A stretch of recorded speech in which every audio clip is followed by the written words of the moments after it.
love about watching watercolor process videos online is when they peel up the tape. It's one of the most satisfying things because you watercolor all the way to the edge, and then when you peel up the tape, you have this beautiful clean white border around. So the taping down is worth it just for that satisfaction. This is my brush that I'm going to use. It is a number 6 round. I love this brush because the company Silver Black Velvet makes these brushes that are beveled so it always keeps its point no matter what. One of the most frustrating things is working with a brush that's just no good. If it's all splayed out or if it's lost its point because it's old or maybe it's been sitting in a cup of water, down like that. You want to keep your brushes always clean, of course, and keep a really nice point on them. This is a number 6, which is kind of medium size. I like it. Of course, there's all different sizes. I might use a number 4, a little bit smaller, a number 8, a little bit bigger. But I doubt I'll be using anything any smaller than a 4 or bigger than the 8 tonight. These round brushes are great because they can make a really nice wash, or if you use the tip of the brush and you control the amount of water that you have on the brush, you can do some fairly controlled lines with it, which is nice. We won't be using this tonight, but next week when we do our wreath, this gel pen is great for adding a little touch of bling to your flowers. I like this metallic gel pen, and it writes really smoothly, like butter. So if you have like a gold paint pen or a gel pen, at the end, you can go back and you can touch little spots or add some small gold leaves to your wreath, and it will look really pretty. Drawing pencil, you could also use just a plain old number 2. That works just great. And in art class, they often tell you, you shouldn't be using an eraser to learn. Forget that. Use an eraser if you want. Make yourself happy if you need to. But of course, the thing with watercolor is you don't want to erase too much on the page because it takes up the surface of the paper and then it absorbs the paint kind of weirdly. And again, that leads to muddy watercolors, which you don't want. Okay, this is my palette, and I've picked out of my watercolor set the colors I'm going to use tonight. I have a cadmium red, and I have a cadmium yellow that's almost gone, a lemon yellow, sap green, cerulean, and black. You can mix and get whatever colors that you would like. If you have one of those sets that has, gorgeous, beautiful colors, whatever you'd like. But I do recommend that you limit your color palette. It will make your overall piece have a lot more impact. If you use a rainbow's worth of colors, although it kind of looks like a rainbow here, doesn't it? But if you use like every color and every version of every color, from dark to light, it kind of diffuses the impact of the piece. Sometimes a limited color palette is better. And let me just move these off to the side. Now everybody has their watercolors all set, right? Okay. First thing we're going to do, and you guys can do this with me, we're going to make some puddles. Do you have water and your paints and your palette ready to go? Okay. So grab your brush, and I'm just going to use this, my number 6 here. I'm going to get a cup of water closer to my pad so I don't drip. And I just dip the brush in a few times and just put some clear water in there. Then I'm going to dip the brush in my watercolors. And I'm going to get a very concentrated amount going at first. So I'm going to get a few dips of the pigment in that water. Okay. And we're just going to deal with one color right now. As a matter of fact, I should show you so that everybody has a good idea of what to expect, what we're going to come out with at the end of this session this evening. Can you guys see this? I prepped this ahead of time, but we're going to go through it. I'm going to show you how to create different washes, wet on dry and wet on wet. You can also use a dry brush, like dry on dry, for stems and leaves of your flowers when we get to that point. The first thing we're going to do is a little value exercise, and we'll go from concentrated to least concentrated, and we'll do just 5 different values. You could do more if you want, but that I think will be enough to show you what we're trying to achieve here. We're going to practice some lines and controlling our line weight. Then we're going to move on to making some petals, which is a lot of fun because you can see here I have 2 different colors going on this petal. And I will show you how you can load your brush up with one color, like the yellow, and then dip the tip of it into another darker color like red and get a great gradient on your petal, which looks like what the petals look like in nature. They tend to not be a solid single color. You know what I mean? And then we're going to make some flowers and leaves, and we're going to practice a bunch. Let me show you something, because I have been painting for years and years and years, and I still practice all the time. So I'm going to show you. Can I ask you a question? Yes, of course, anytime. So we've got the Winsor Newton paints, and That's a good set. I'm looking at the cadmium red hue, but it looks orange on the palette. Well, cadmium red does have more of an orangey, warmer. I'm using warm colors. And you may think that seems weird to talk about like a blue, for example, as a warm color, because in school you learn that, you know, reds and oranges and yellows are warm, and blues and greens and purples are cool. And that is true. But within those range of colors, there are reds that are warmer than other reds. There are reds that are cooler than other reds.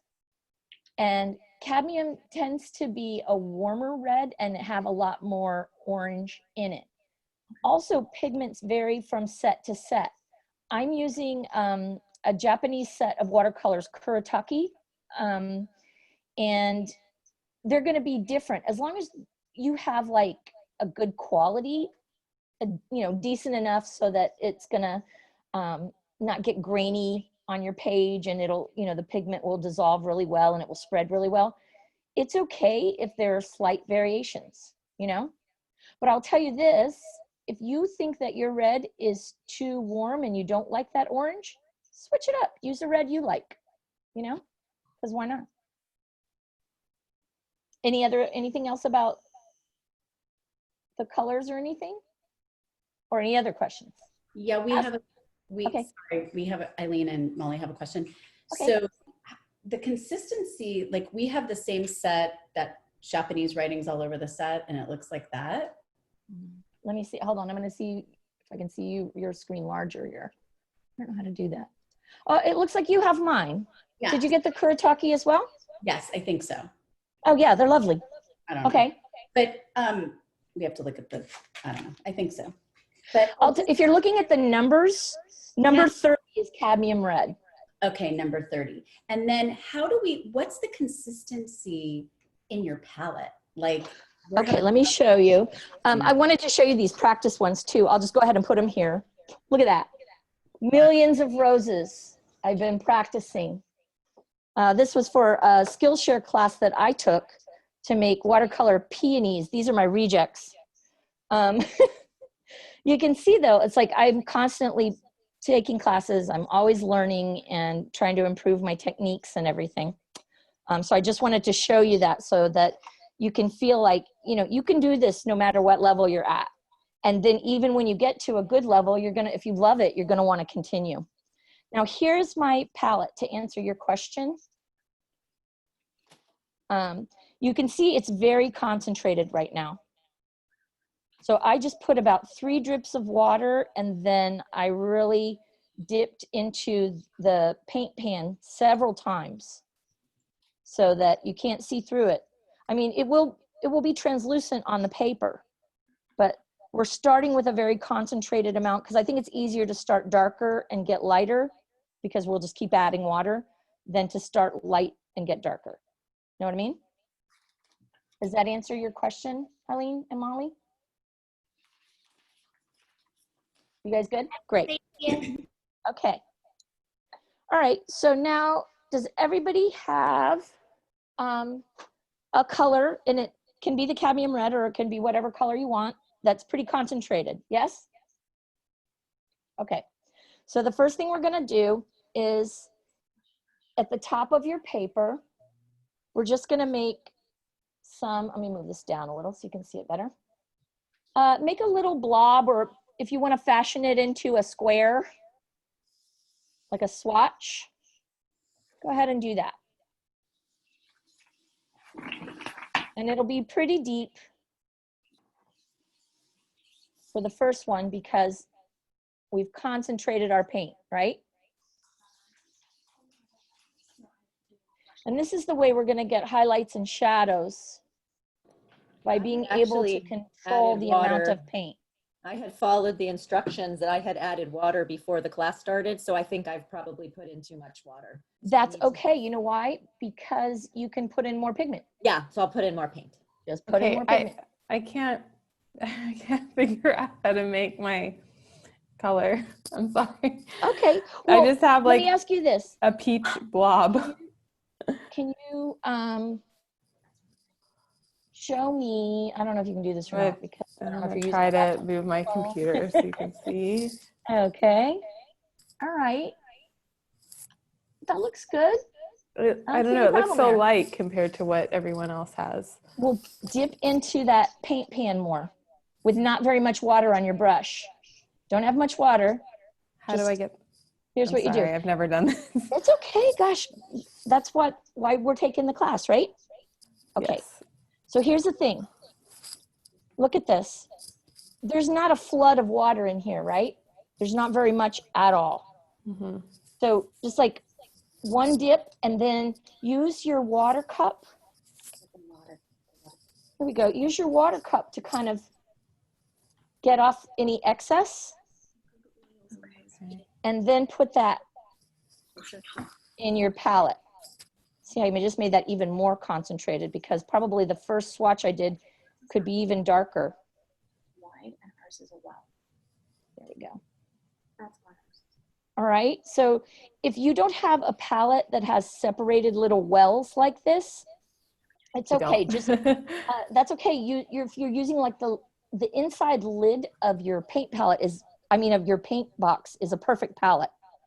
But just keep them separated from each other if you can. We're only using a few colors so that you don't get like green wandering into your red and making brown, you know? But did you add a little more pigment? I did, and I feel like it's a little. Okay. Well, you just keep adding until you feel like you got it. Just keep adding. Don't be afraid of it. Just get a big old dollop in there. Oh, there you go. And everybody's will be slightly different, and that's okay. Don't worry about it. It's all going to be good. All right. So does everybody have their first swatch? Okay, good.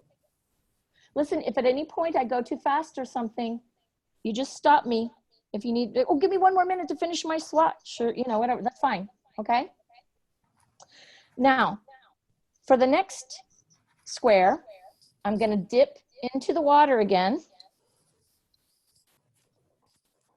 Okay, And then I'm gonna take some of the pigment from my first well in the palette, and I wanna make the next one slightly less concentrated, okay? And then I'm gonna paint my next swatch. And you'll see this one is a bit lighter. So I think I was just a little bit too ambitious because, you know, I'd never done it before and was trying to follow exactly what I was interpreting. So I've actually already filled my palette with your other colors. So I think I'll just use then a paper plate. Is that Okay. what you suggest? Because all my Sure. the rest of my palette has the yellow with the green and the blue already. Okay, that's cool. Whatever you'd like to do. Yeah, a paper plate works great. I've used many a dinner plate, paper or otherwise. So, all right. And then I'm just gonna go around the circle here, adding Look like right now, see how the bottom's not straight? some more water. Don't worry about if it's straight, it's okay. All right? Straight doesn't matter. What matters is lightness and darkness in this exercise. You know what I mean? So if your blobs or your squares are more blobular than square, that's okay. A little bit more in here. All righty. Here's my next one. And let's see how, okay, getting a little bit lighter.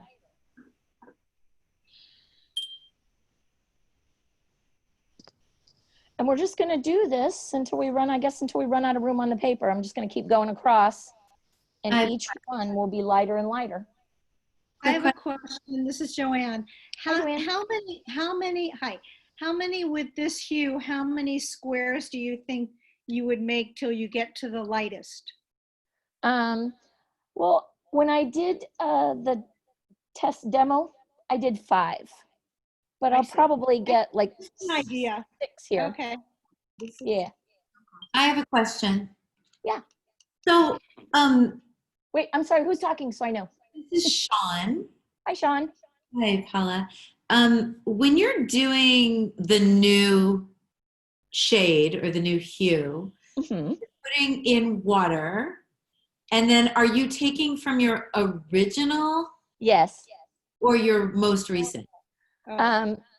I was taking, you should take from your most recent, but I was cheating a little bit because when I took from my most recent, I put a little too much water in. So then I went back to the original and got a little more pigment. Okay, but you like ideally you should take. Yeah, take from the most recent so that, you know, you're sure that it's lighter. Okay, let's do some more. So are you getting new water each? This is Danielle. Hi. Are you getting new water each time? Because my water and my palette Yes. are now the same color. Um, Like, are you getting a new? look, here's my water. Okay. Uh-huh. It does look very similar, Okay. but there's a lot more of it than there is in the palette. Uh-huh. So it's really, even though it looks pretty brilliant, it's not when I dip into the water and just, let's go right to, see, that's too light. I need a little more. So I'm gonna go from here. I want it to be too light, too soon. You just have to go back and forth sometimes until you feel like, you know, you got it. And then it's better to probably go lighter and add more than go darker because, you know, that might be a little more difficult. Now look at this. See these 2 squares I have here? They look very similar, don't they? They look too similar in my mind. So now is a good time to show you a technique in watercolor called lifting. I'm gonna take my paper towel here. It's good to have a paper towel or a napkin or something with you. Did I mention that on the supplies? If I didn't, I apologize. Take a moment and get a paper towel if you haven't gotten one right by and don't have one by your side right now. Okay, so what I'm gonna do is I'm going to put some clean water. I have another clean water cup on the one that I did that was just a little too dark, right? Then I'm going to soak up, just kind of gently squeeze it, soak up all the water from my brush. And then what you're left with is something called a thirsty brush. It's ready to absorb. So now I'm going to go back and I'm going to lift up some of the watercolor where I just made it too dark. And can you see how that's lightening up already? Now, if you didn't make that mistake, you don't have to try lifting just yet. But it's really a good technique to use when you want to go back and get like a highlight on something, or if you just put way too much water down or too much pigment, one or the other, you know. But it's a good way to lift it out. Now, I had said I was going to keep going across here, but it looks like I'm so used to 5, that must be my limit. I'll try one last one with just the water from the paint cup. See how light that is. And then that's it. That's all I'm going to get because colors run out. Okay. So I'll let you guys go ahead and finish up. And just get your range of light to dark, or excuse me, dark to light.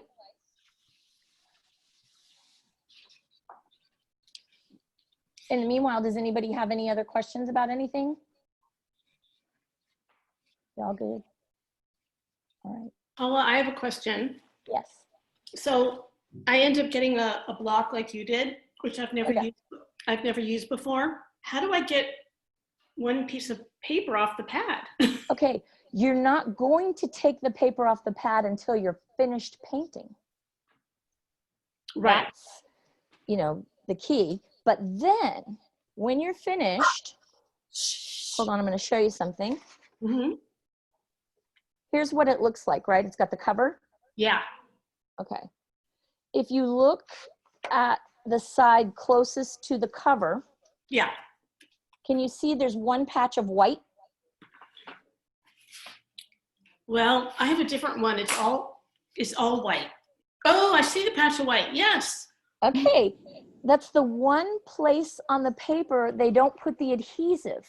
And they do this so that you can either get a fingernail, or if you have an X-Acto blade or something like that, up under there. Can you see it starting to lift? Yes, thank you. And then you just tear it off like you tear paper off a tablet. I could not figure that out. I know it's hard. I mean, I spent plenty of, I would say this is so crazy, but I've spent years before I took a watercolor class and somebody showed me, like trying to like pick at that, or like use an X-Acto knife to scrape it off. It's so silly. And then somebody showed it to me and I was like, huh. Yeah. I thought I'll try something different. So Yeah, good idea.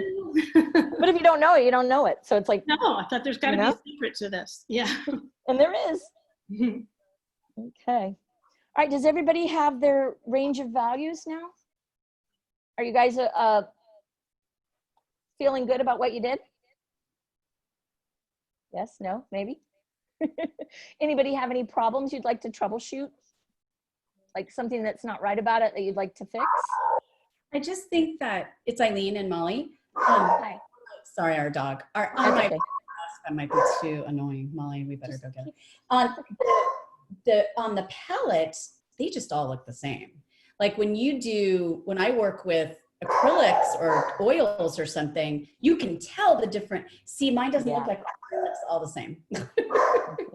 Well, I started with a really, really concentrated amount. But I mean, look at these 3. Here they are on my pad of paper, 1, 2, 3. And I had to lift this one out because it was too similar. Number 4 was too similar to number 3. So, I mean, these look very much the same too, but you can always, you don't have to just keep what's in there. You can always go back and dip in the water again, or you can also use that lifting technique that I showed you, which let me go over that one more time, okay? You take some clean water, okay, and you put it on top of whatever you want to lift out.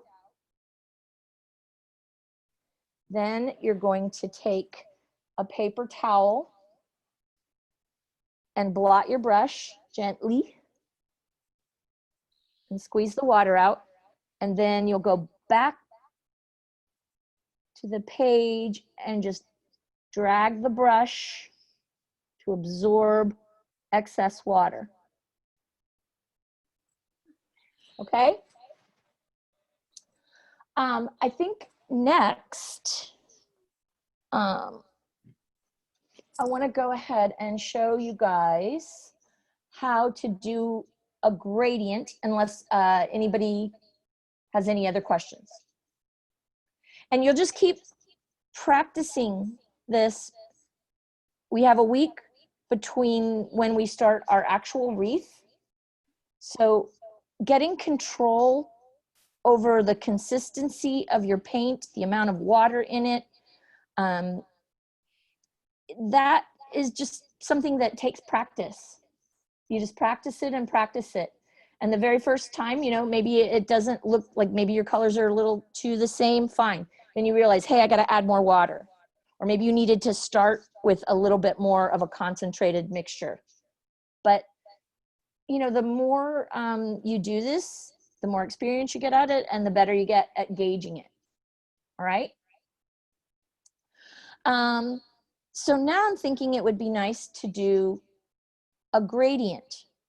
Now you can do a gradient from the lightest to the darkest to the lightest, you know, of one color. Like if instead of separating these into swatches, I had let them run into one another, that would have made a light to dark gradient of the same color, which is very useful to do. But it's also fun sometimes to make one color run into another, especially if they are colors that are right next to each other on the color wheel, like yellow to orange or orange to red, or complementary. But do be prepared with watercolor. If you do complementary colors, say you do, you know, red and green, for example, where they run into one another, that'll be brown, you know? So you can do a variety of different things, but for now, what I would like to do is get a bit of yellow, which unfortunately I did not put my yellow into a palette before I was working with it today. I was working on another project today, so it has a lot of green in it, but I'm going to wipe that off right now.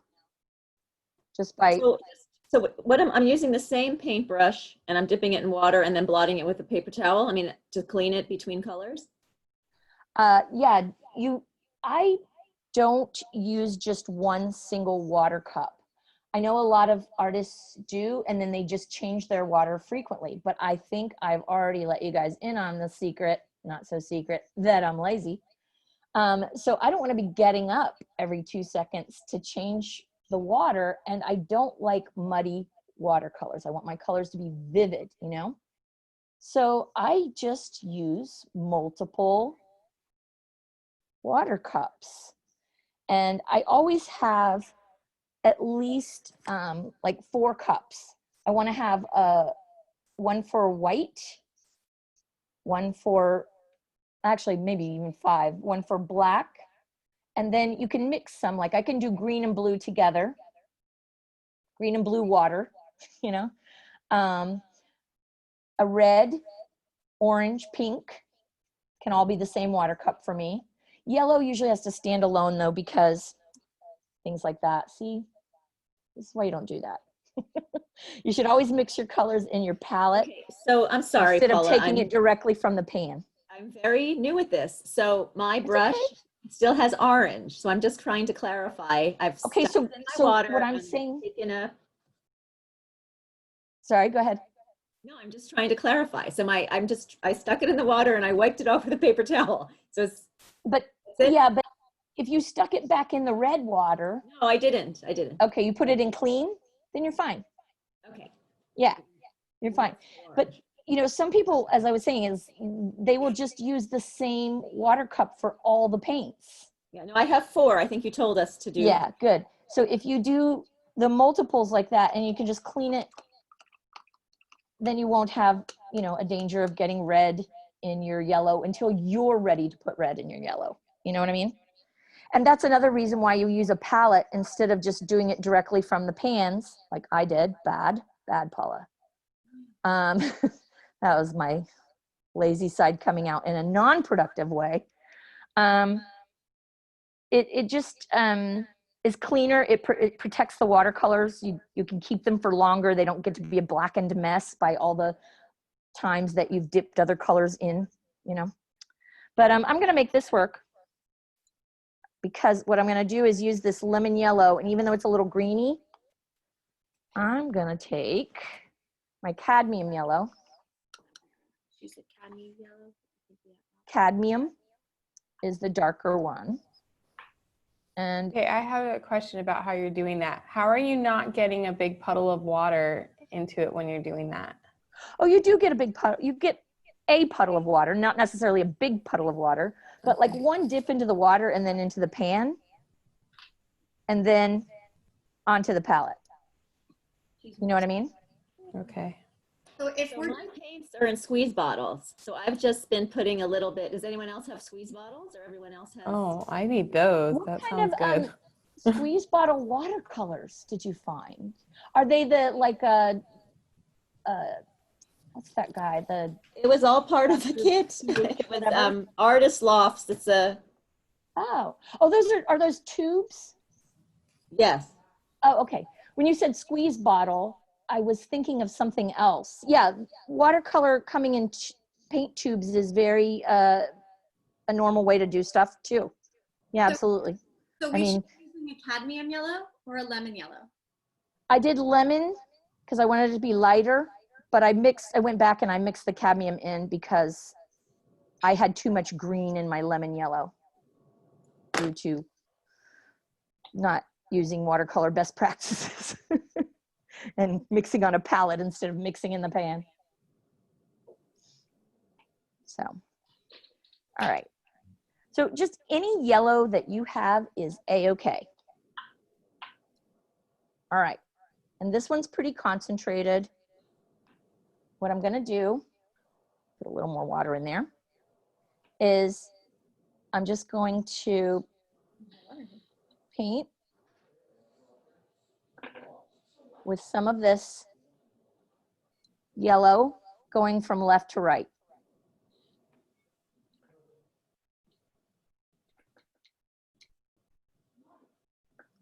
Okay. Now I'm going to rinse the yellow out of my brush. Sorry, I wish my camera on my phone was wider, kind of long and skinny. All right, so let's get that out. One thing you can do, I do this, if I'm going between colors on my palette, and you notice I just cleaned my brush in the yellow here.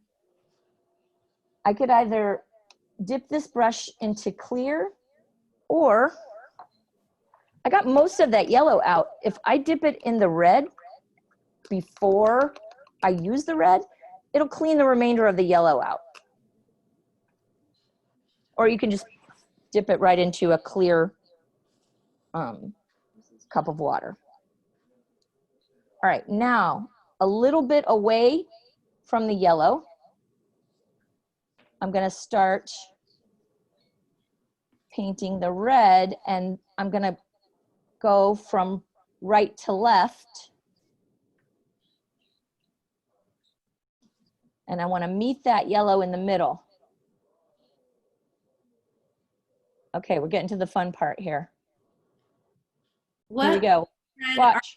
are you painting from on your palette? Which, I'm using like the most concentrated? yeah, I used, well, kind of I used the second one and also a little bit of the first one. Just I was pulling from whichever one I felt had the color that I liked the best. The intensity of color. And now I'm going to go back to my yellow. Right. Work that in more. Next to it or down below.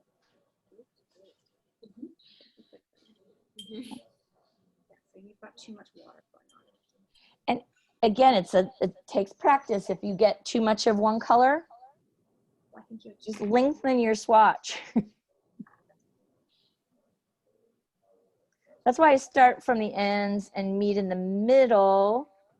But I feel like if I've got, like, say I brought the red over just too much, I'll just lengthen over on the yellow side, you know?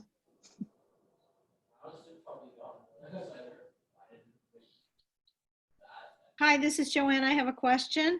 I'm Hi. finding that my paint is not very thick at all. And because it's not very thick, it's drying quickly. Okay, maybe you need to get more water on your brush. Okay. Okay. And you can reactivate paint sometimes too. If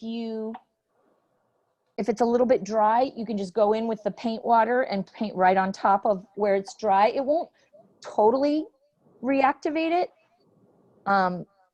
but it will pick up some of that. I see. Pretty, Isn't it satisfying to make that gradient? pretty, yeah. I love watching the colors just meld into one another. Yeah. And watching the water flow. Gotta be fucking kidding. I actually didn't understand how you created the gradient. I was 2 minutes behind you painting. Okay. I did the red and then I didn't understand how you got the orange. Okay, so you have the red. Is your red the color on your right side or on the left side?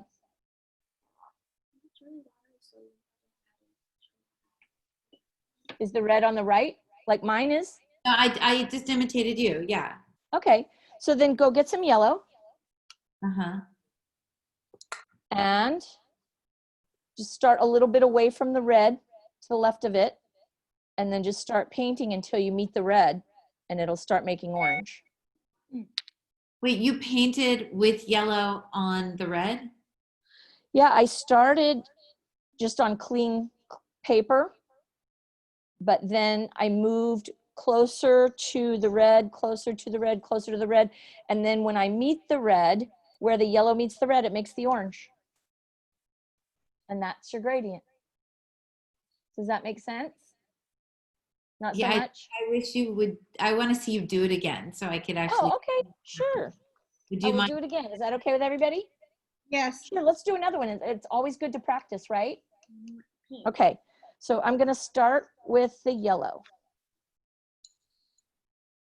And just paint. This one's a little lighter because I didn't dip back into the yellow, but that's okay.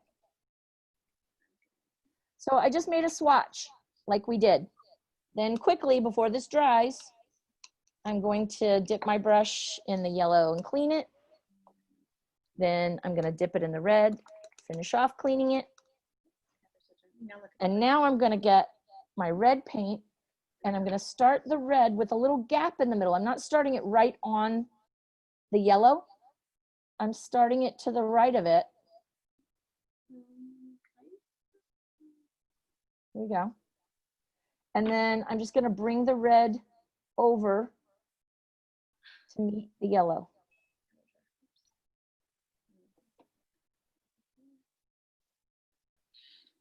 And see how it starts to, oh, I love that. Look at that. How it starts to just, a little capillary action of the paper absorbency, you know? And I think I'm gonna go back and I'm gonna get some more yellow. So, because I did start way too light with that, so. Let's get some more yellow. You need more yellow. You need more pigment in the yellow. But, you know, watercolor is so loosey-goosey, you know, you can get away with a lot because it doesn't have to be perfect to look good. That's good.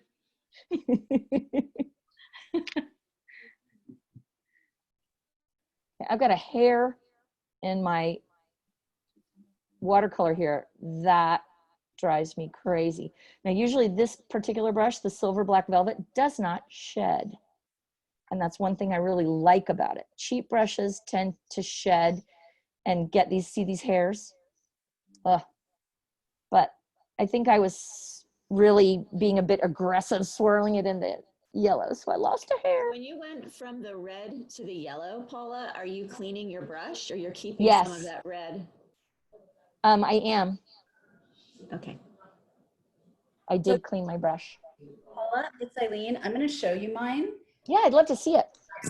It does not look like yours. That's okay. Everybody's will look slightly different. That's okay. Let me see. I don't understand what I'm doing wrong. Wait.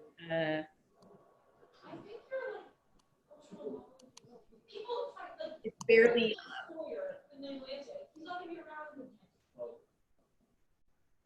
Where? Hold on. I'm not. Alicia? Is Alicia there? I'm here. Hey, I can't. How do I see one person's screen? Whose do you want to look at? I Eileen. forgot. Eileen's. Here we go. Oh Okay. yeah, There you are. Eileen. That looks good and fine. What you just need to do is get some more yellow from the left and bring it in to what you already have. Okay. You get like, yeah. Do I take the yellow that's on my paper? Do I take No. my paper? Here's what you're gonna do. You're gonna get your water and you're gonna dip into the yellow in your palette. Yep. And then just bring some more into the left so you have a longer swatch of yellow. This is what I was saying before, like if you kind of go too far with one color,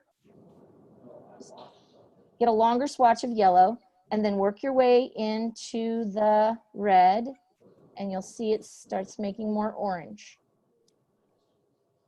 If it gets watery on the bottom, like I'm starting to get a bloody yellow, can you ever just take a paper towel and just blot it right on? Of course you can, but do be aware, you know, I use the paper towel method to blot things all the time. I do.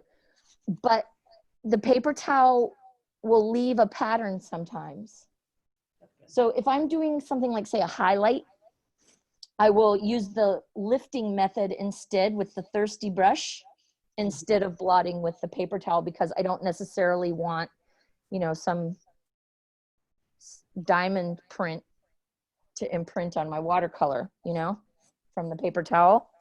Just go over the clean brush one more time. Sure. Like thirsty brush. Sorry, thirsty brush. Oh, sure. Okay. So I'm gonna do another swatch to do that because I think mine are drying, my gradients are drying up here. But let's say I have this, get a bunch on there. There we go. And I feel like maybe I have too much, either too much water or the color is darker than I want it to be, or I just want a piece of it to be a little bit lighter so it looks like a highlight. Then what I do is I'm going to clean my brush in clear water. Back and forth. Okay. Then I'm going to brush some of that clear water over the top of what I have too much of. Then I'm going to blot my brush with the paper towel. And when I blot it, it'll be dry and it wants to absorb. The brushes are very absorbent. Watercolor brushes hold a lot of water and a lot of paint. So when it's dry like that, and I put it down on top of this. See how it's going to take that up? Can you see that happening on your screen? Okay. And I'll blot it again, and I'll take up some more. And actually for the next thing that we're going to do, we're going to use a lifting technique to make a highlight. But I'll show you, like, see how this one I made it kind of half and half dark, half light, by lifting. And you know, you can do it as much as you want, except I wouldn't scrub the paper too hard, because again, that makes the paper get a little bit grainy and grubby, you know, because it lifts off little bits of the paper. But you can do that. If you don't scrub too much, you can lift it off like that. Did that help you with the lifting? Yes, it didn't. Nothing is like what you're doing, but it's the Eileen, you know, messy way. Yeah. You know, water is chaotic. It doesn't always do what you think it's going to do, and that's why everybody's looks slightly different, because your water is going to flow differently depending on little bumps in your paper that might be different from mine, you know, and that's okay. It's all right. Would you guys like to make a bubble? Like blowing bubbles, bubble gum? Let's do it. And to do this, so far we've been doing wet on dry. We're going to do a wet on wet technique. And I'm just going to use my red paint water. And I'm going to make a circle. But I don't want to fill in the whole circle. Can you see this? Here, I'll tilt it a little, then you can see better maybe. So it catches the light. There we go. Oh, yeah, that's good. So you can see my circle, right? Okay. I'm going to keep going around in this circle. Oh, I got some blue on there. Hold on. Until I leave, not right in the middle.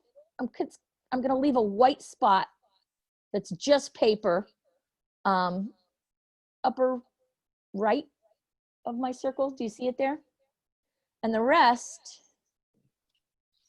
I'm going to have all filled with water.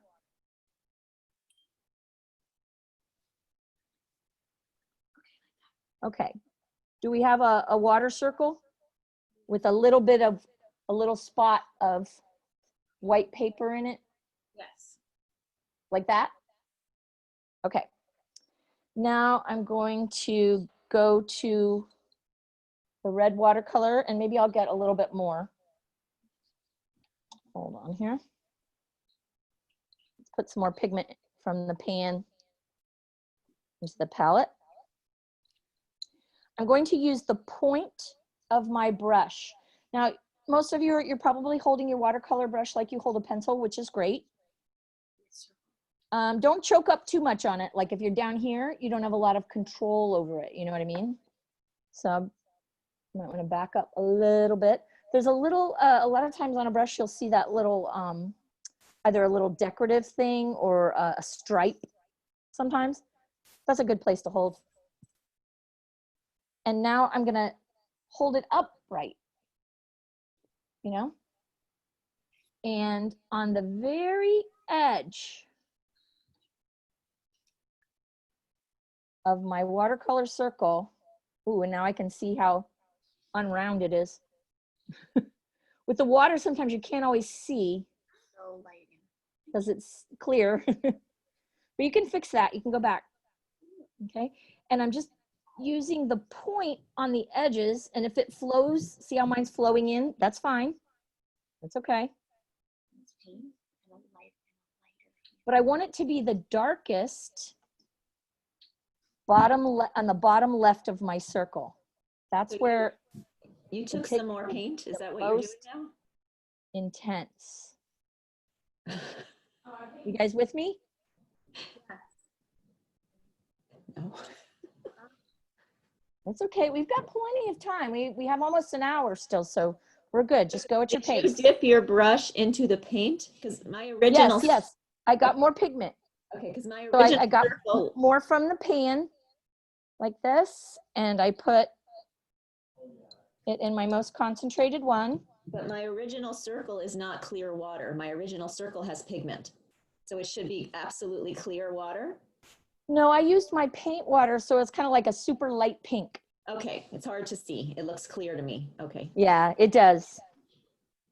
Okay, so we have the darkest, darkest, darkest on the left side, particularly the bottom left.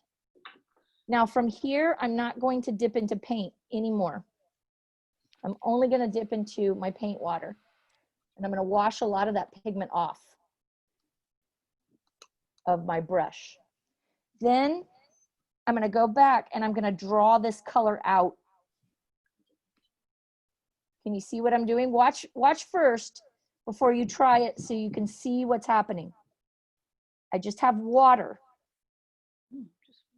on my brush, and I'm pulling, because there's so much color here, I'm pulling it out. And what this is doing is it's making a really nice blend.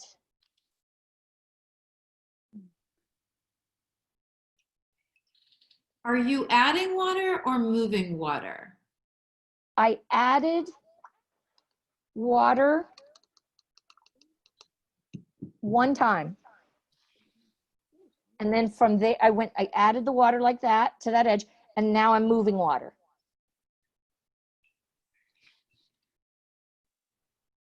Try to get my circle a little more accurate, although it really doesn't matter. You know, just get as close as you can. And now you can push the paint around, like you were saying. You can move water around, move pigment around. Watch, I'm gonna take my brush and lay it down and bring it up and over. And then I'll come down with it. Just kind of keep going back and forth here. And if at some point you feel like, oh, there's getting to be too much pigment, I'm not leaving enough of light space for the highlight, then just dip your brush in the water again and rinse it. And always do this, you know, unless you're really trying to get a ton of water into your palette or something, but I always do this to get most of that off. And what you should do between now and next week when we start our wreath, practice these techniques a lot until you get more control over it, until you feel better about it, you know, and we're happy with the end result. And I find painting very meditative. Don't be too hard on yourself about like, oh, mine doesn't look like hers, or, you know, or maybe it doesn't even look like what you want it to look like yet. You just practice and it happens kind of naturally. Okay, now I'm going back with Thirsty Brush, and I'm gonna take up the paint that's right around that paper that I left blank, just to blend that a little too, so there's not a hard line. Just push that paint around. Push it back, push it back, push it back. Okay. Now here, this line looks very intense to me. It looks, see how it looks thick? Sorry, for the Thirsty Brush, we wet. You wet it in clean water. Okay. And then you blot all the water out. Okay. And then you put it down, lay the brush down on the area that you want to pick the paint up, and just let the water get absorbed into your brush. And you can work this a little bit more, but you don't want to work it too much, because again, your paper is going to start to pill, and little bits and bobs of paper are going to start to come up. Now you can go back and add more pigment if you'd like, or you can take some up. I'm adding more because I felt like this is really very dark. And I want to have a more gradual transition between the dark and the light. So I'm going back to my palette, dipping in a little bit more.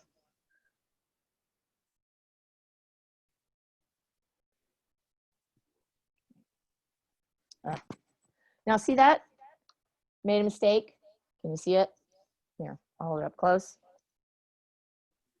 Because water sometimes does what water wants to do. The lifting technique is also a good way to clean up mistakes. Wash my brush with clear water. I'm going to push that paint back in the circle. Get back in there. Now, right now, it's like, oh my gosh, it's making a lot more. Let's stop it. Lift the rest of that back up. Mistake is gone. Of course, I made another one on the other side, though. That's okay. Paula? Okay. Yes, ma'am. Eileen over here. And Hi, so Eileen. you leave the, hey, how's it? So you want to leave the white reflection of the bubble, you know? Do you want that the color of paper, like with nothing on it? Yes. Oh, okay. You're gonna go like I think the most attractive paintings are often the ones that have the full range of light to dark, from absolute lightest light to absolute darkest dark. And that's called chiaroscuro, contrast. And it is a very attractive thing in painting. Now, see, I got to fix my error here. So I'm going back. So look what a mess that looks like right now. Can you see that? Big mess. Okay, fix it.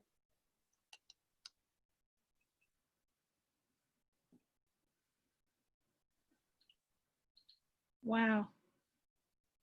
Wow. How's it coming? Paula, I have a question. It's Julie. Hi, Julie. Hi there. I'm using it's an old brush. So I probably need to get new. What was can you tell me again the name of the brush that you like? Yeah, I love these brushes. They're not very expensive either. I'm gonna write it down. You know, compared to like some brushes.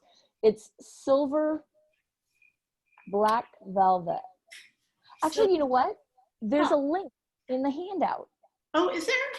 Yeah, I'm pretty sure. Let me just double check it right now. Hold, please. I got the handout here. Yeah, if you go to Silver Black Velvet, if you go to the supply chart, okay, it shows you the range from very inexpensive to more professional quality. Yes, okay, thank you. You can click that link and get right there. Okay, thank you. I just got them on Amazon. That was Yeah, so this has, helpful, like, Paula, old paint the that way I you can't get- categorized everything that way. That was really helpful. Yes. Oh, good. Good. I mean, you don't need to use, especially if you're just like learning, you don't need to use, you know, expensive paper and waste a ton of paper when you're just trying to make gradients and washes and learn techniques. You know? It's very helpful to see how you correct a mistake because I'm going to make mistakes. So it's helpful to see that. Yeah, I mean, even I think the most experienced artists will, because of the chaos of water. and that's one of the nice things about watercolor too. This is going to sound very Bob Ross, but happy accidents, you know? The water runs the way and the paint runs the way it wants to run. You practice and practice until you have a measure of control over it, but you're never going to have complete and total control over it. And what's going to happen is lovely things. Mistakes are going to happen, but also really pretty blooms. Like, for an example, there's something you don't want in your watercolor called a cauliflower. I don't know if you've ever done watercolor before. I'm sure I have a cauliflower example because it happens to me if I use too much water, even now. Let me find one. Hold, please. Oops. Okay, here's one. Now, the cauliflower can work to your advantage and be pretty, or it can be a mess. I'm kind of digging the way this looks because can you see how dark it is there? It's just what happens when the pigment blooms into the water. You can't always control it. So it makes these little scallopy edges, and it creates kind of like a cauliflower edge. And it can be lovely, or it can look not so great. And if it looks not so great, there are methods to fix it before it dries. Now, speaking of drying, I'm going to use my heat gun just to get the shine off of this. I want it to dry so you can see what it looks like, okay? My heat gun is very quiet as opposed to a blow dryer, which is like, but I get impatient to wait for it to dry. I want to do the next bit, you know? So either a blow dryer or a heat gun is so good when you're working with watercolor if you need to dry something quickly.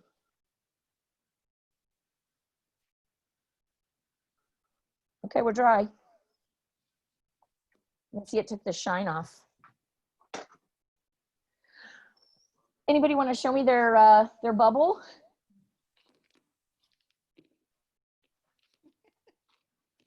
I can show you mine. It doesn't look like anything, but.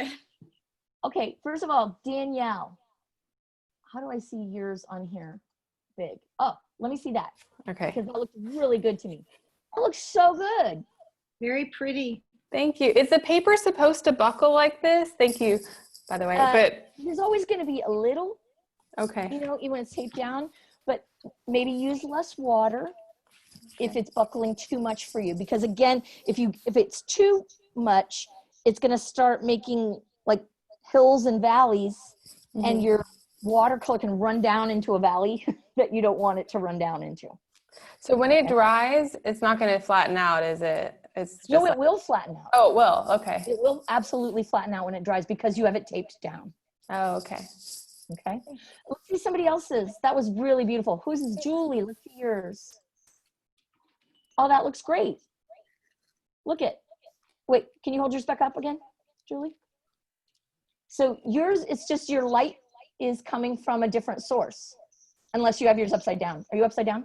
Oh, turn it up, turn it the other way, please, if you don't mind. Okay, there we go. Perfect. Okay. So yeah, this is where the light hits it. This is where the darkest part is. And it looks perfect. And that's a lovely blend. It looks really, really good. Anybody else have a good one? Or does anybody have one that they want to show and say, hey, what went wrong here? I could do that. Okay, hold on here. There we go. You know what? Nothing went wrong there. It looks good. You could soften the transition between the absolute white and the pink with a little bit more water, you know? But I mean, otherwise that looks really good to me. So I didn't see a problem. That's good. That's really good, Mom. Okay. Maybe you can put your mom's picture on your refrigerator. There you go. Yes. There you go. Fridge worthy. Okay. I'm sure guys? she put a lot of your pictures on her refrigerator. I think she mostly has my daughters at this point, but yes, over the years. I made a cherry out of mine. The circle Oh my God, thing. that looks so good. That looks great. Wait, I didn't get introduced to you, Chris. Hi. How are you? That looks so awesome. That's cool. See what you I'm can Chris. do? My son Alex. Yeah, I thought it looked Oh, like you're a Chris, cherry. that's Alex. Okay. It does look like a cherry. That's perfect. I was trying to make like a bubble, but mine probably doesn't look as much like a bubble as it does a cherry either with this paint color. That's Mine lovely. came out like a cherry too. Oh, that's cool. We'll just make a stem and enjoy. Oh, it's a cherry. Oh, I didn't see it. You had an actual live Cherry. cherry. Yeah.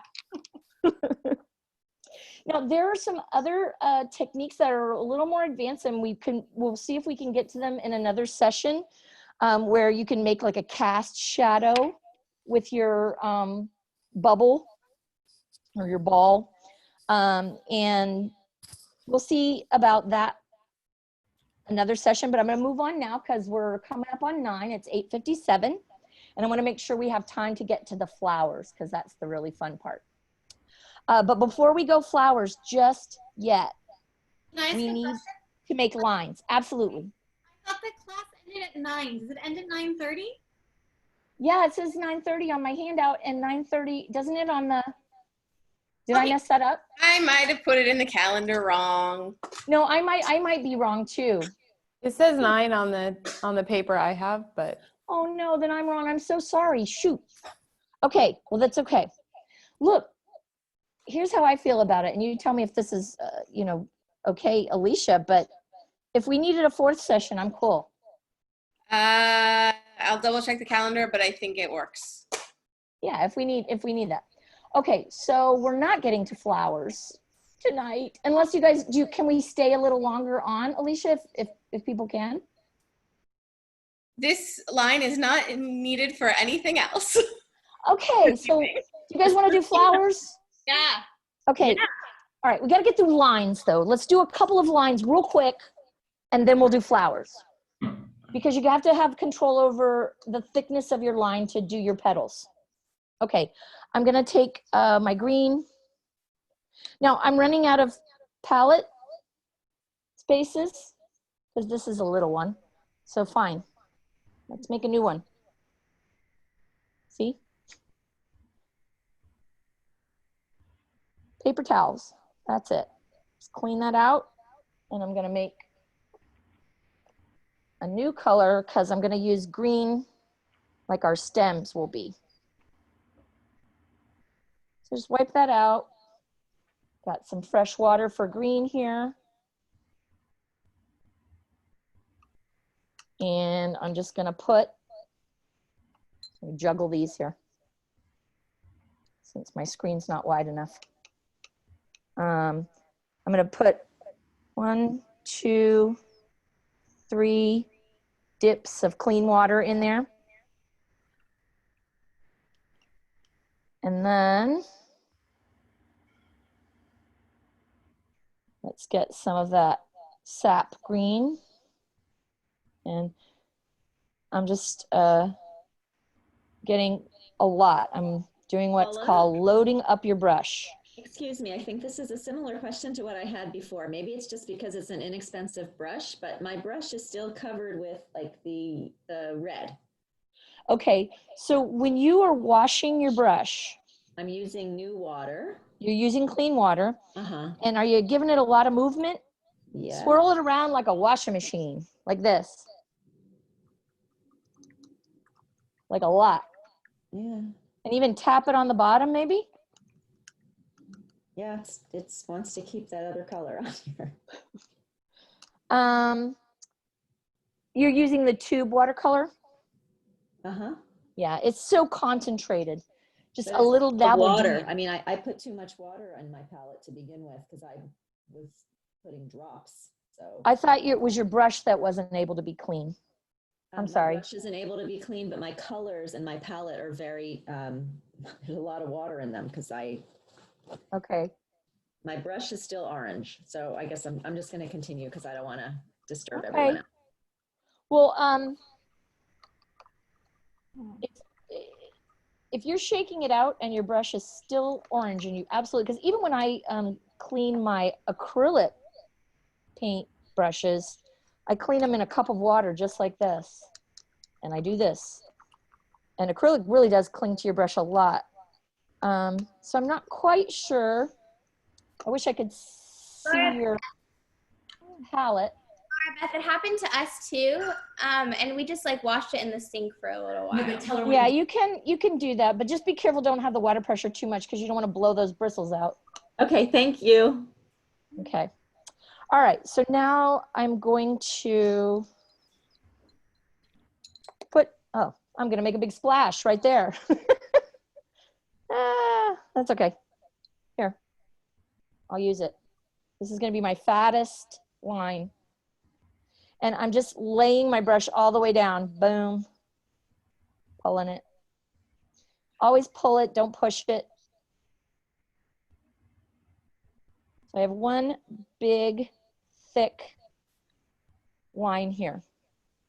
And now I'm going to do a very similar thing to what we did with the value.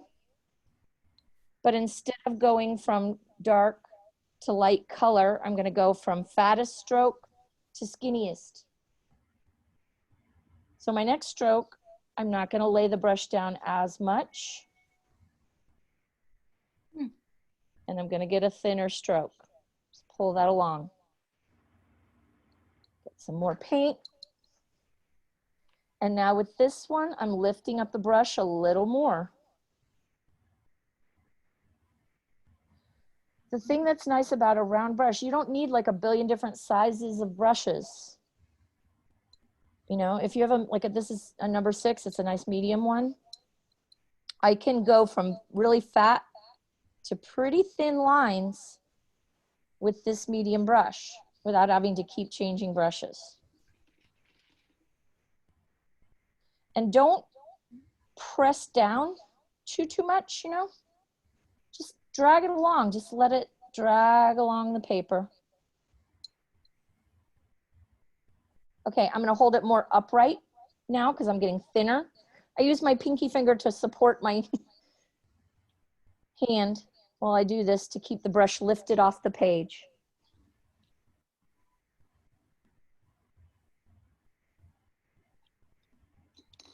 You guys with me? Yes. And if you need more pigment, dip in. Okay, I'm gonna see how small, how thin of a line I can possibly get. I don't know how much more I'm gonna be able to do after this one, but we'll see. Okay. This might be my thinnest line that I can accomplish, which is pretty dang thin, so I'm happy with that. Try one more. Okay. Now I'm just being silly because there's no way. Yeah, forget that. Okay. All right, there we go. So can you guys get a range of thicknesses? Yeah. Of lines? Everybody doing okay with that? Yep. Any questions about it? So to get the thickest, lay the brush all the way down. You can make even more than one stroke. And then going thinner, you don't lay it down as much. And then you get to a point where you're almost holding the brush upright and only using that little teeny tiny tip of the brush to make the thinnest line you can possibly make. All right, all good on that? Let's go to the flowers. Okay, let's do a petal. I'm gonna rinse my brush because I'm going back to yellow. And so I want it to be very clean. I rinsed clear water. Now I put the brush back in the yellow water. And there's a lot of different shapes of flower petals. I'm gonna show you just a simple daisy petal first. And some yellow paint here. And I start with the brush almost upright. And I put the point down and I touch the paper with the point. I hope you can see that. And then I lay the brush down as I pull it. But then when I get to the end, I lift it back up again.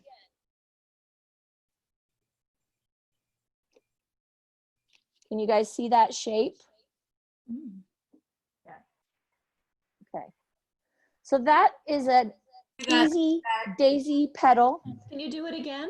I'm going to do it many times. Yes. Okay. Hold on here. Yeah, and say what you're doing. Absolutely. Okay. So I've got my paint and I'm just loading up the brush with paint.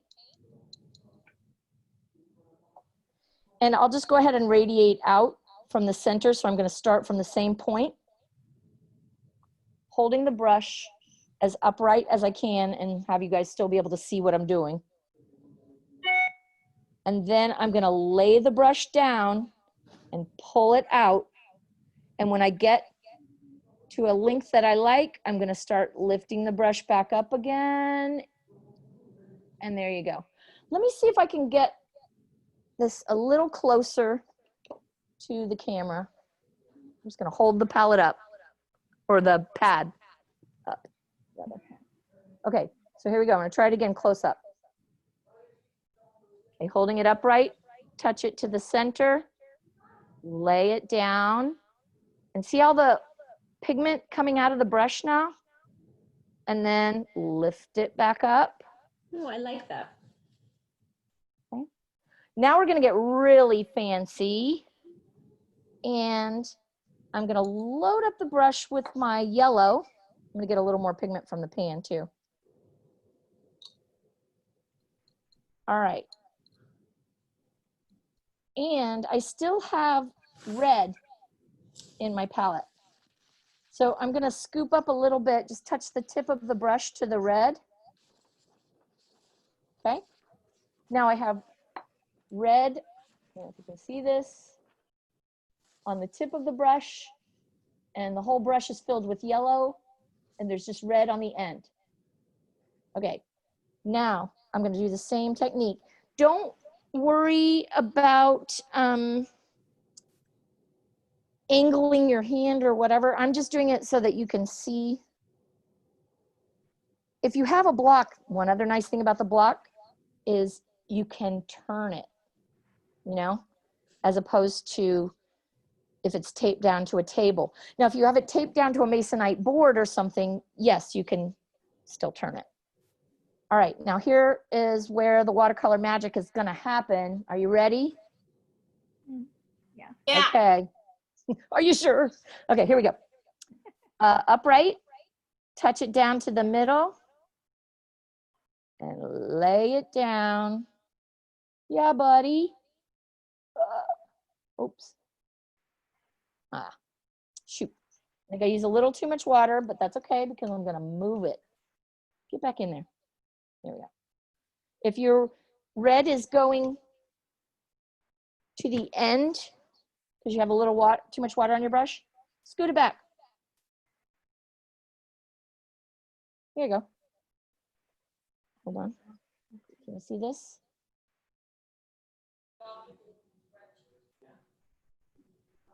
Can you see that okay? Because what you want is, I'm going to do this again. I'm going to clean my brush and do a better job this time. Concentrated amount of yellow paint, not too much water, so I might get some more from the pan. Okay. Then dip just the tip of it in the red. And now I start almost upright, go from the center, lay it down. Okay, now we're cooking, that's better. There we go. And if you need to scoot the red back to the middle, go ahead, scoot it. I can go back to these because they're still a little wet and just put a little bit of the red as well. And just, but like, see how this one, that's not as wet as it needs to be. So I'm going to add some more water there because I want it to just flow right in. I don't want a hard line for this. Yeah. Same thing over here. Look at how the paint just moves. Isn't that fun? Love that. Is this working for you guys? No. Well, you'll just keep practicing. Let me repeat again. I'm going to get a lot of pigment. There we go. Okay, that sounded like a good sign. Whoever said, there we go. That's what I like to hear. Okay, so I got a lot of concentrated yellow. I just dip the end of it in the red. And point down. And drag it. And lift it back up. And if your red wants to follow your yellow a little bit, scooch it in. Okay, I have a question. So, Yes, ma'am. This is Danielle. If Hi, Danielle. Hi. So okay, so the part that I want to have the most concentrated amount of color is where it ends when I'm painting. Like when I lift the brush up, that's where all of the concentrated color goes, as opposed to where I first put it down. Like I feel like I want to go backwards instead of forwards. Is that something that I'm doing? Well, you can absolutely go the other direction if you'd like. Because flowers radiate out. I don't know. I just have always gone from the middle out. But I guess if it works what I'm better saying for is like you, if I go from the middle out, then the red ends up in the center of the petal instead of in the corner on the inside. you mean in the center? Yeah. You know is that making sense? Like when I lift the brush off the page, wherever the last place I touched was is where the concentrated color is. So that's where you scoot that red in. Okay. Scoot it back to the middle. Okay. Just scoot it if it's doing that. Yeah, okay. It's just I a didn't lot, know if that was a lot like of my water. technique or something. No. It's not your technique. It's just, when you have a lot of water, that's what happens. Okay. Thank you. And it's not going to run perfectly because it's water. It does what water does. So right. Don't be hard on yourself. I'd like one petal to go perfectly. Just one for the evening. Let's see if I can get this last one here. Come on, buddy. Better. But I should have dragged it a little more. Shoot. But I'm going to scoot it.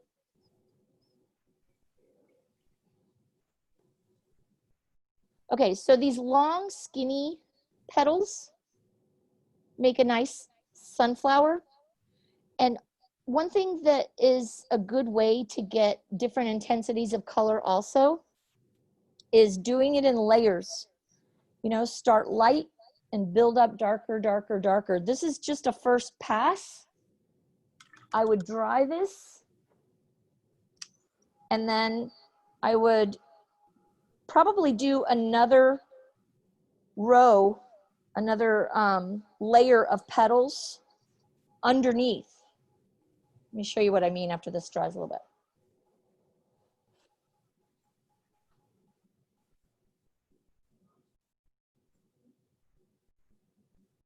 Okay, that's enough.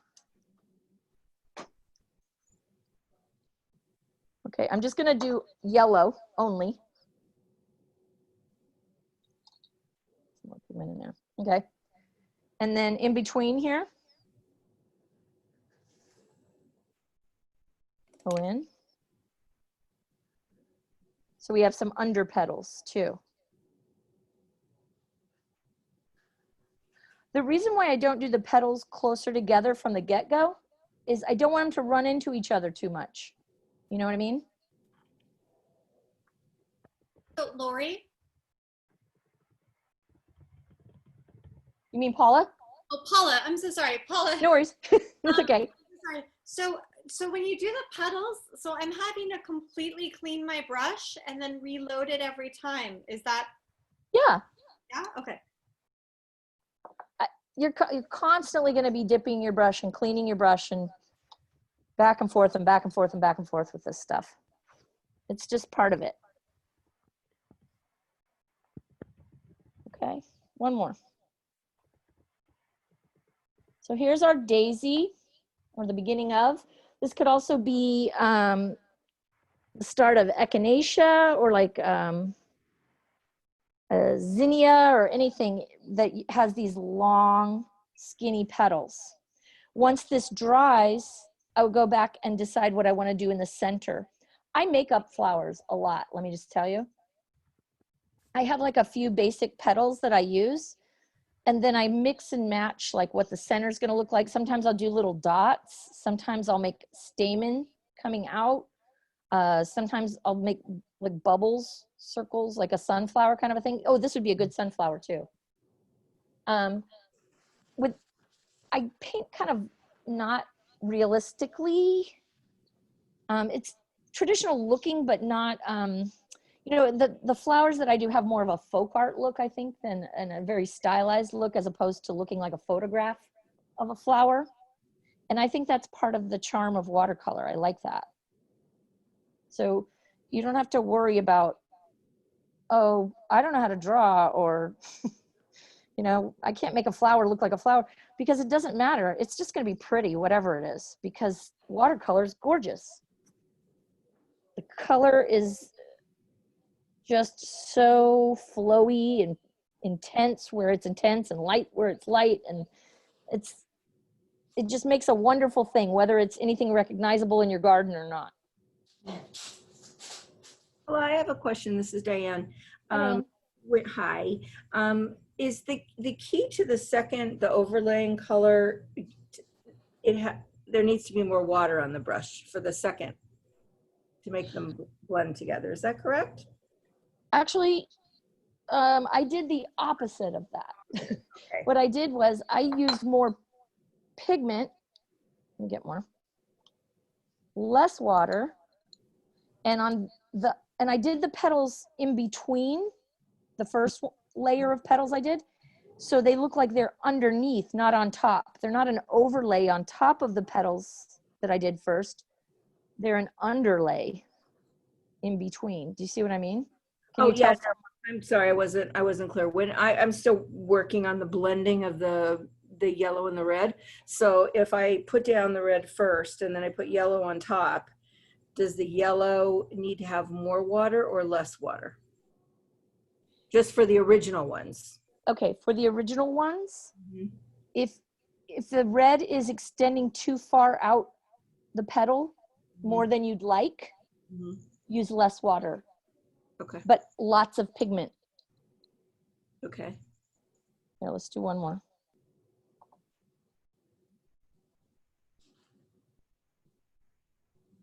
Oh, I did a better job that time. Look at that. Yay.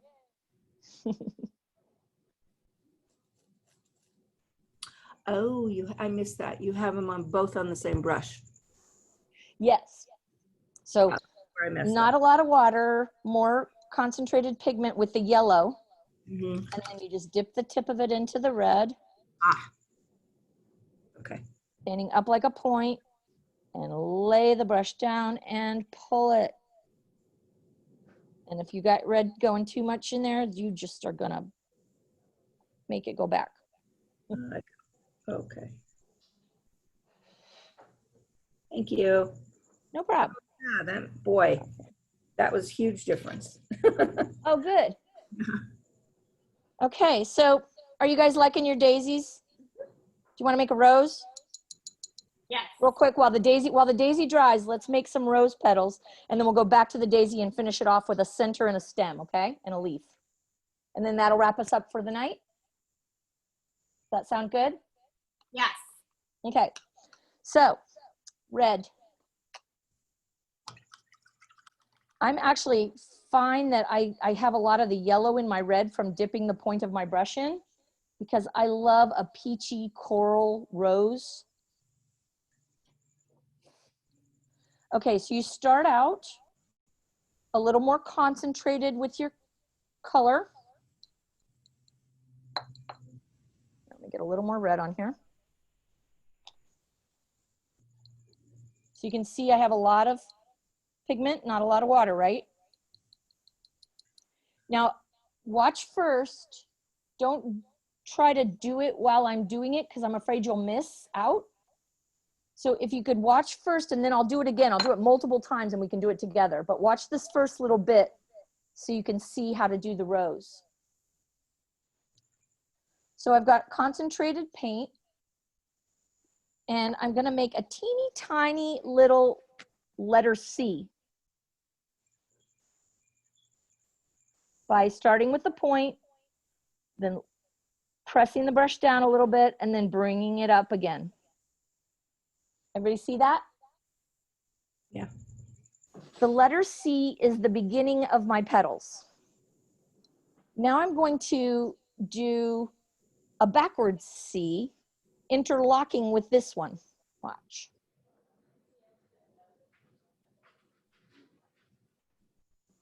And if it's a little different size, like see how mine's a little bigger, don't worry about it. It's okay. No big deal. But this is my start. Let's have you guys try that, okay? So get a concentrated amount of the red or whatever color rose you want to make on your brush. Holding your brush more upright to start. The tip of your brush down and make a letter C. And as you make the letter C, I'm going to try to make this a little bigger so you can see it. There you go. Right? Then once you have one, you're going to do a mirror image of the letter C, like a backwards C, and interlock it with the first C that you did. So point, and then fatter, and back up to a point. It almost looks like that weather symbol for like a hurricane.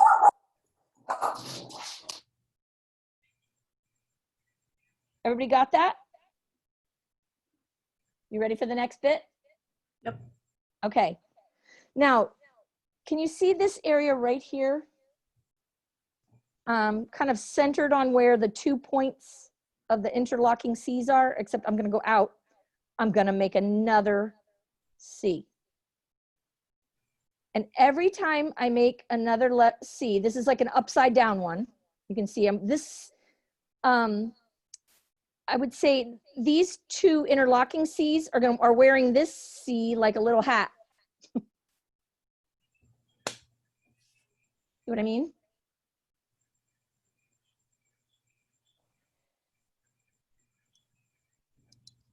Everybody try that. Give your interlocking C's another C and let them wear it like a hat.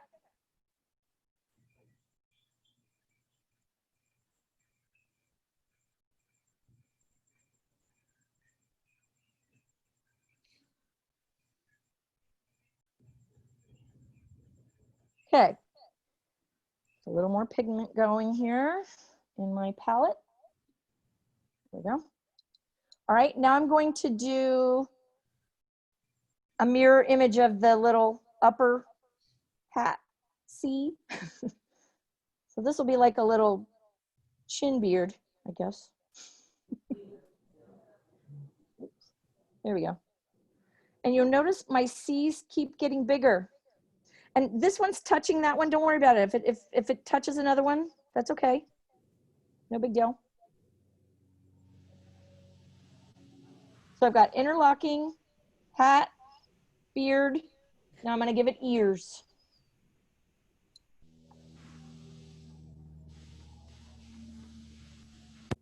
Left ear. And it can touch this if it wants to. Right ear.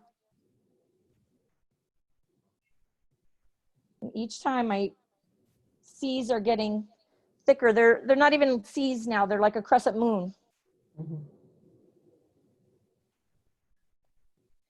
And now it's time to not use so much pigment. So I'm going to dip my brush in the water and add water to my paint. And then in between the petals, see this left one and right one here, or left and top. I'm going to keep making those crescent shapes and then raise my brush up here. And every time I do it, the petals are going to get lighter and fatter and just bigger all around.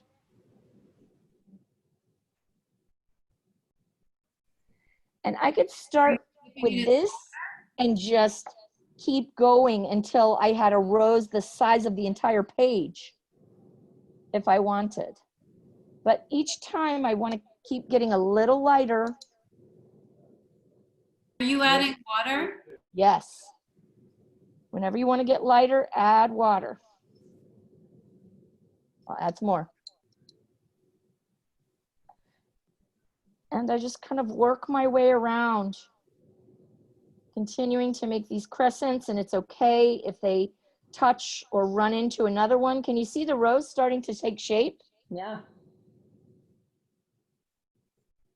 And you're going to end up with white space, and that's good. That's a-okay. I'm going to finish this off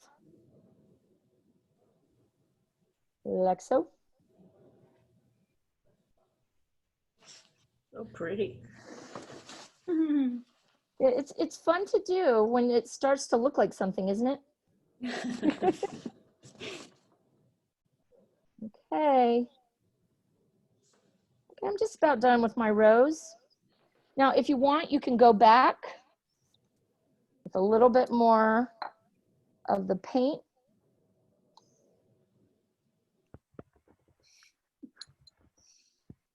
And then on the inner edges, if I make a little line of paint, watch it just travel. Wow. Isn't that pretty? Oh, yeah. I love watching paint run. You know, people always make a joke like, oh, you're so bored watching paint dry. Well, watching paint run is actually really fun. Maybe not so much the drying, but the running part, yes. It's so cool how it looks. It does that. And if you get to the outer edges and some of them are already dry, dip back in, blend it. Okay, we're gonna add some leaves in a center to our flowers, and then we're gonna be done. So while the rose is drying a little bit, I'm gonna go back with black, the concentrated amount in my palette. And now that this is dry, I think I'll just do the dot method for this one. So I'm gonna start in the middle and wiggle my brush till it makes a little dot. And then I'll make circles around that dot like they're the petals of a tiny little black flower in the middle. Can you see it happening here? This is gonna come together. And I don't know, depending on how big I make the circle here, the radius of the inner part, it could look like a sunflower or maybe a black-eyed Susan or just a flower I made up. Because you know what? We can do that. We want. Yeah. It's kind of fun. It just really finishes it off in a hurry, doesn't it? And of course, you can always go back and embellish in other ways, like with a smaller brush. I could add some lines to the petals if I want to add a little bit more detail. But to me, this is fine the way it is. It's very loose, and I think it would look good on something like a wreath that we're going to make. But you know, if you wanted to go back and add any details after it's dry, like this would be the time to go back and look with the point of my brush. And look, it caught up a little bit of the black, but I'm not mad at it. That's okay.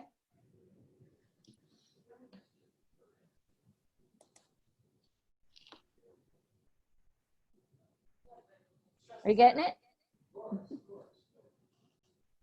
Okay, I'm not going to finish the whole thing because we do need to wrap up, but I will make one leaf. And then you get, so that you'll have something to practice. Now, there is a brush that makes really good leaves. I don't want anybody to have to go buy a special brush, but if you get into this and you really want to do watercolors all the time, and you like doing florals, this is your baby. This is a dagger brush, and there are long ones called sword brushes too, but it's that angle, that curved angle, that can make a beautiful leaf. And I'll show you in a second, but I know you don't have it, but I'm just letting you know it exists. Okay, green. I'm gonna get my sap green.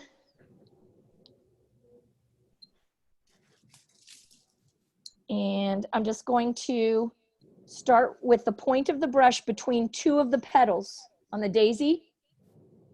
Lay it down, then lift it back up.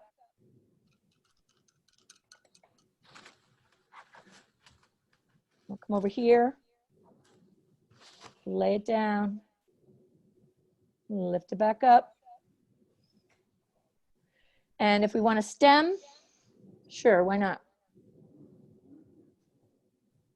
The tip of my brush, boom, stem. So the leaf is made very similarly to the petal. It's just the length. It is, it's just a little bit bigger and wider. And you could do a darker green, like a forest green, if you wanted on the tip of it, just like we did the red on the tip of the yellow, if you want to get another color in there. One thing I like to do with leaves that looks really pretty is take a little bit of cerulean and a lot of water and let some of that run into the green. Isn't that pretty? And as I said, you can always go back and add details, like if you want to make the veins of the leaf and all that, you know, you can be as simple or as detailed as you'd like. Okay. All right, any questions before we sign off? I have a question about the rose. Uh-huh. So are you trying to keep a certain number of petals in each row? Because mine doesn't look like a rose, but yours does.